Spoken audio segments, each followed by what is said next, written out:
Viewers, 40 मर्दों के बराबर ताकत देने वाला घरेलू नुस्खा खुद बनाएं आप घर में। कहेंगे कि हकीम साहब क्या बात है, बड़े बड़े हुक्मा से दवाई ली होगी, बड़े पैसे खर्च किए होंगे, आपको आराम नहीं आया होगा, लेकिन ये वाहिद नुस्खा है जो आपको अरूज पे लेके जाएगा। 20 साल के हैं या 100 साल के हैं। सालब पंजा, सालब मिस्री, शिकाकल मिस्री, अकरकरा, मगज पंबा दाना, इन 5 चीजों को 50-50 ग्राम लेना है आपने। रगड़ाई करके इसका पाउडर सबूत बना लेना है। 2 ग्राम इसमें जाफरान इस्तेमाल कर लेना है। आधा मासा कस्तूरी इसमें मिक्स करनी है।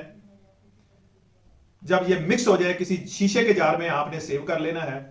सुबह खाली पेट 1 टीस्पून नीम गर्म दूध से और 1 टीस्पून असर के टाइम जब खाली पेट होता है नीम गर्म दूध से शवारमा, पिज्जा, बर्गर, समोसे, पकौड़े, कोल्ड ड्रिंक, इन चीजों से अवॉइड करना है। इंशाल्लाह आप याद करेंगे कोई चीज खाई है और किसी ने बताई है।